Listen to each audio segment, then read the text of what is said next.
Para kandidat dan penonton serta hadirin, sekarang kita masuk ke sesi ketiga. Para paslon, peraturan sesi ketiga sama dengan sesi kedua sebelumnya, yaitu akan ada pertanyaan yang harus dijawab oleh masing-masing pasangan kandidat dalam waktu tertentu. Kemudian jawaban-jawaban tersebut harus saling ditanggapi oleh pasangan kandidat lainnya. Jadi peraturannya sama. Dan hadirin, inilah sesi ketiga. Akan dimulai dari paslon ketiga. Kita dengarkan dulu pertanyaannya.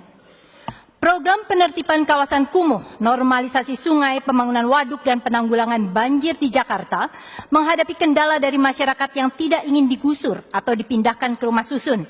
Saat ini fakta juga menunjukkan bahwa sebagian penduduk yang sudah dipindahkan ke rusun menunggak pembayaran sewa karena tidak punya pekerjaan tetap atau pendapatannya turun drastis. Pertanyaan harus dijawab dalam waktu 2 menit. Apakah Anda akan menjalankan kebijakan penggusuran guna mengatasi persoalan penertiban daerah kumuh serta banjir? Apakah kebijakan relokasi ke rumah susun juga akan diambil? Ketegasan paslon penting dalam hal ini, karena dalam rencana pembangunan jangka menengah untuk 5 tahun ke depan akan dibangun 50.000 unit rumah susun di Jakarta. Waktu diberikan kepada paslon ketiga. Minggu lalu saya datang ke Bukit Duri, ikut dalam syukuran karena warga Bukit Duri menang di PT UN menghadapi Pemda DKI Jakarta. Apa yang terjadi di tempat itu? Ketidakadilan dilaksanakan. Ketika berhadapan dengan kekuasaan yang kuat, tumpul.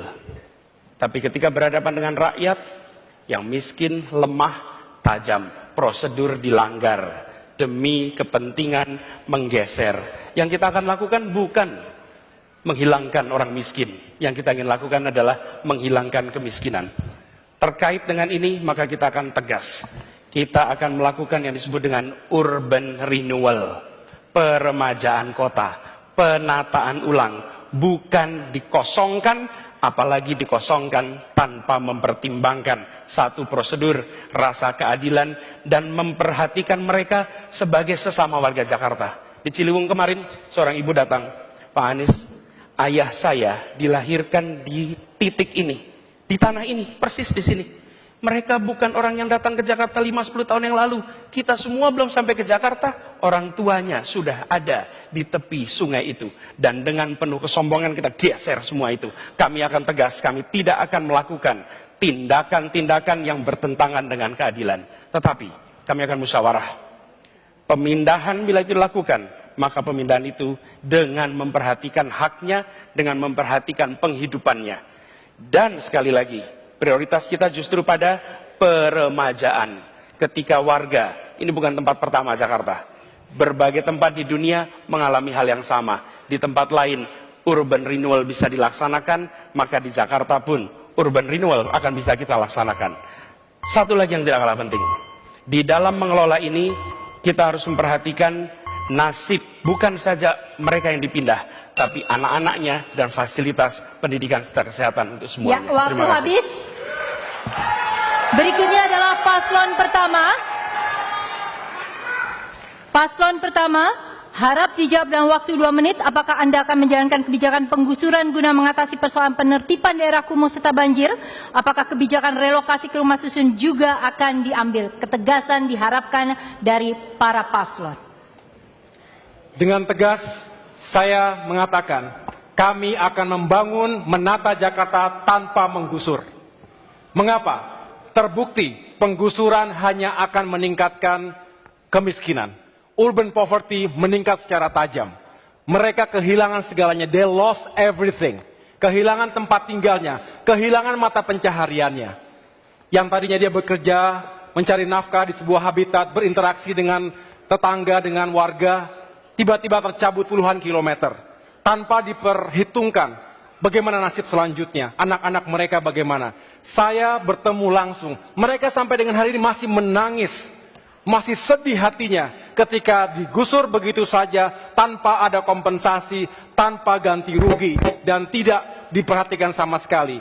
Untuk itu, kami meyakinkan bahwa korban gusuran yang hari ini masih trauma, terutama lansia, ibu-ibu, dan anak-anak mereka, Mereka stres semuanya. Itu perlu kita perhatikan pertama-tama. Kita yakinkan mereka mendapatkan perhatian kesehatan, lapangan pekerjaan, dan lain sebagainya. Dan kami meyakini banyak cara lain untuk bisa menata Jakarta, mempercantik kotanya, tetapi dengan tidak melukai hati warganya. Ini penting, ini komitmen, dan ini adalah paradigma yang akan kami bangun dalam membangun Jakarta ke depan.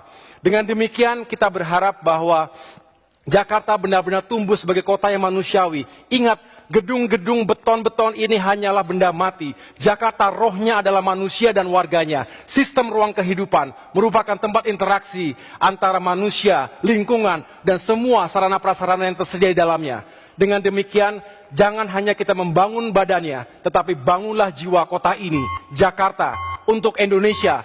Kita bisa kalau kita bersatu, kreatif, dan juga dengan akal nurani dan hati nurani yang baik. Insya Allah. Saya langsung melanjutkan kepada paslon kedua. Saya lanjutkan kepada paslon kedua untuk dijawab dalam waktu 2 menit. Apakah Anda akan menjalankan kebijakan penggusuran guna mengatasi persoalan penertiban daerah kumuh serta banjir? Apakah kebijakan relokasi ke rumah susun juga akan diambil? Ketegasan dalam hal ini penting untuk ditunjukkan. Silakan. Baik, terima kasih. Ini pertanyaan yang kami tunggu, supaya ada penjelasan secara lengkap tentang kebijakan ini. Jakarta adalah ibu kota negara Republik Indonesia, di mana warganya tidak boleh tinggal di bantaran-bantaran sungai, tidak boleh di kolong-kolong jembatan yang setiap saat dia kebanjiran. Mereka melahirkan generasi, sungguh tidak manusiawi. Sebagai ibu kota negara, kita membiarkan saudara-saudara kita berpuluh-puluh tahun tinggal di bantaran-bantaran sungai seperti itu, kolong-kolong jembatan. Maka kami berkomitmen untuk menyediakan rusun yang layak huni, ukuran 36 meter persegi, ada 2 kamar, ada pipa gas. Bukan hanya itu saja, kita juga mensubsidi kehidupannya, pendidikannya kita tanggung, kesehatannya kita tanggung, transportasi kita tanggung, biaya hidupnya kita betul-betul tanggung. Subsidi untuk bahan kebutuhan pokok. Dengan cara seperti itulah masyarakat Jakarta manusiawi. Kita tidak heran kalau indeks pembangunan manusia di Jakarta paling tinggi se-Indonesia. Kita juga tidak heran kalau kemiskinan di Jakarta adalah 3,75 terendah se-Indonesia. Kebijakan-kebijakan ini harus kita ambil. Di samping kita akan menormalisasi sungai dan banjir sudah berkurang. Di samping itu kita memberikan aspek legal pada mereka-mereka yang tidak legal menempati di bantaran sungai untuk pindah di rusun. Kehidupannya kami jamin. Kehidupan ekonomi yang kita jamin dan kehidupan generasi menerusnya kita akan jamin. Oleh karena itu di rusun-rusun kita ada masjid di sana, ada tempat bermain supaya mereka tumbuh dengan baik. Terima kasih. Baik. Kini saya buka ruang dari pendukung paslon 2. Kini saya buka ruang untuk para kandidat menanggapi jawaban dari kandidat lain atas pertanyaan di sesi ini. Sekali lagi saya garis bawahi, Anda boleh melakukan kritik ataupun argumen atau menunjukkan dengan lebih jelas mengapa program Anda lebih unggul dibanding paslon lainnya. Waktunya adalah 1,5 menit. Kita mulai dari paslon pertama menanggapi paslon 2 dan 3. Kita mulai dari paslon pertama. Silakan. Terima kasih. 300.000 rumah dibutuhkan di Jakarta. 1.000 hektar, itulah wilayah kumuh. Kami bergerilya 267 kelurahan, 44 kecamatan. Ketika kami juga ke rumah susun, mereka mengatakan, kenapa kami yang sudah begitu lama, tapi kenapa kami harus menyewa. Kemudian ketika mereka tidak bisa bayar, mereka diusir. Sudah pindah dari rumah dan akar budayanya, dia juga harus terusir dari rusunawanya. On-site upgrading adalah menata kota Jakarta tanpa harus menggusur.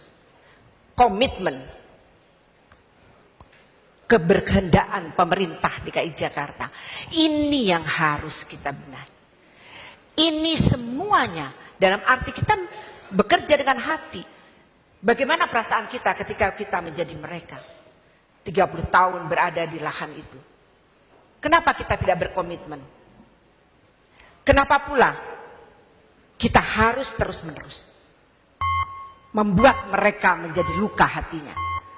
Membangun Jakarta tidak harus menyakiti hati masyarakat. Dan kita punya hati untuk Waktunya menyelamatkan habis, mereka. Bu Silvi. Waktunya habis. Oke.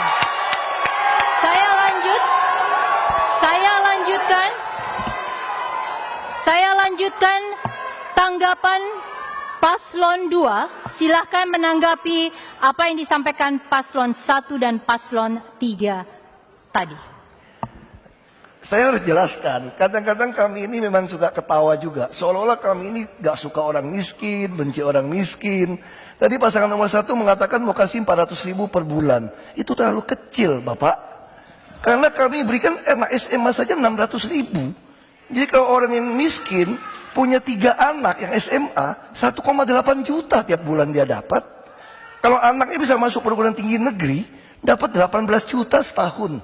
Hanya tidak uang kontan, dia harus pakai kartu gesek. Untuk apa? Supaya kami monitor, pakai uangnya hanya khusus untuk mereka. Lalu mereka juga berhak beli daging sapi hanya 35.000 per kilo per bulan. Ayam hanya 10.000. Supaya gizinya baik. Naik bus gak bayar, kesehatan gak bayar. Itu yang kami namakan mendidik. Saya juga bingung. Kiri kanan saya itu bilang, orang tinggal di dalam sungai kok, daerah aliran sungai kok, walaupun puluhan tahun ya salah. Sebagai orang tua, ya tidak menghukum mereka. Kita pindahkan tempat yang lebih layak. Bagaimana sungai mau dinormalisasi kalau tidak pindahkan rumah kumuh? Saya kira jauh lebih tidak manusiawi mengajari rakyat yang sudah salah untuk membenarkan dia hanya demi untuk memenangkan sebuah pilkada. Ini sangat bahaya, sangat bahaya. Makanya saya harap kita harus betul-betul mendidik dalam membantu. Itulah yang kami akan lakukan. Terima kasih. Sekarang saya berikan waktu untuk paslon ketiga. Silahkan menanggapi apa yang disampaikan paslon 1 dan 2. Waktunya adalah 1,5 menit. Silahkan. Izinkan saya mengingatkan bahwa 5 tahun yang lalu pernah ada janji. Dan janji itu mengatakan akan dibangun kampung deret di pinggir-pinggir sungai. Di mana janji itu?